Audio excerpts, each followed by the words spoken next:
Assalamu alaikum warahmatullahi wabarakatuh, c'est Abdelwahab Kezwa. A'oudhu billahi min shaitani rajim. En ce mois sacré du Ramadan, nous sommes avec vous aujourd'hui pour évoquer une période que vous avez malheureusement connue, une épreuve que vous avez subie et traversée qui est le Ramadan en prison.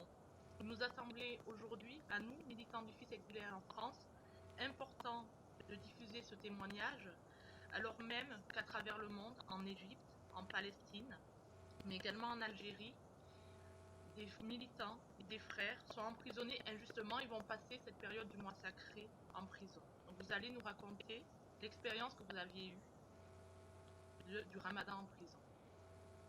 Salam alaikum wa rahmatullahi wa barakatuh. Bismillahirrahmanirrahim. Chères sœurs, le mois de Ramadan qu'on a passé pendant cette dure période, il y avait des hauts et des bas. Hein.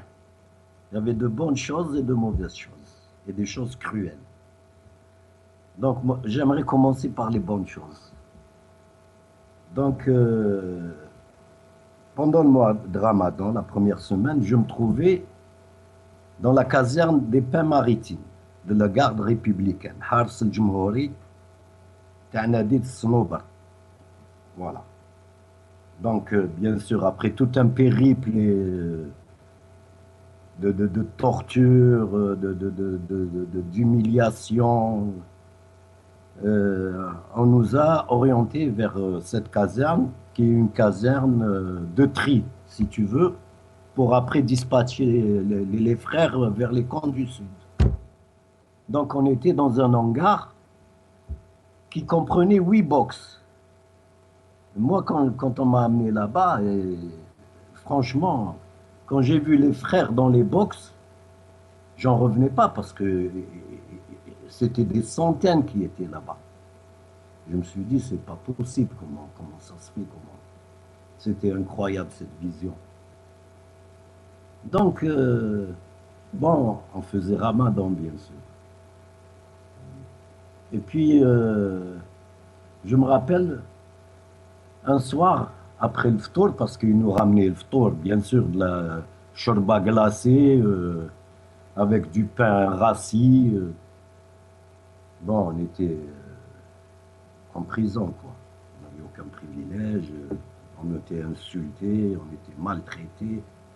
Bon, mais la question n'est pas là. Mais c'est que j'ai été marqué par un petit jeune qui devait avoir 16 ans. Ce petit jeune, ils l'ont isolé dans un box tout seul. Et à un moment donné, le soir, après le ftour, en soirée, il y a un officier qui arrive et qui lui ramène de la zlabia. Et bon, nous, on pouvait observer parce que on était derrière des grillages. Et les fameux box, c'est là où on entreposait les chevaux.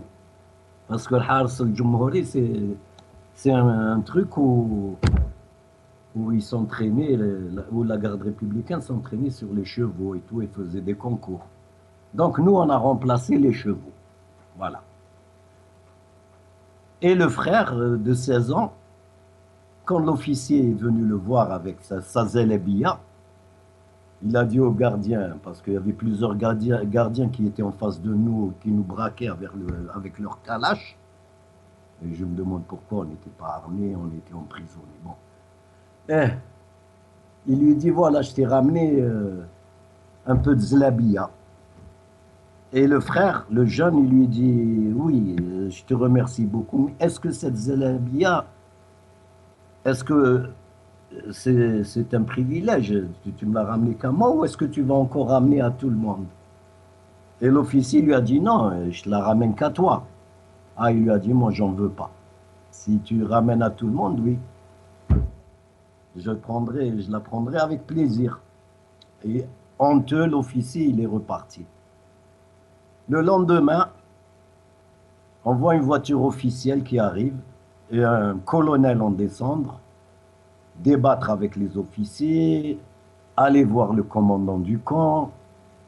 Et puis, il y a une escorte qui arrive, des officiers qui arrivent vers le jeune, qui lui ouvrent la grille et qui lui disent, ton père est venu te chercher.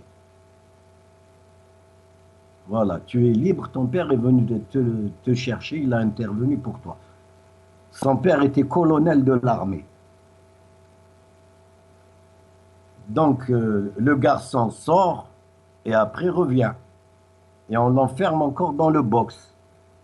Parce que, pour la bonne raison, il a dit à son père, est-ce que tu es venu pour libérer tout le monde ou pour me libérer que moi?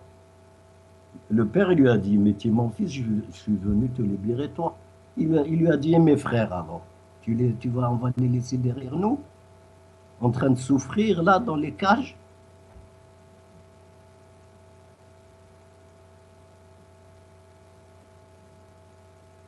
Il lui a dit, je refuse, je ne peux pas te suivre et laisser mes frères derrière moi. Le père honteux est parti. Voilà. Et le fils est resté avec nous. Il n'avait que 16 ans, mais il avait une conviction de fer. Voilà, ça nous a tous marqués. Voilà. Voilà comment étaient les frères. Et encore les plus jeunes, hein. Voilà, c'est tout ce que je peux dire.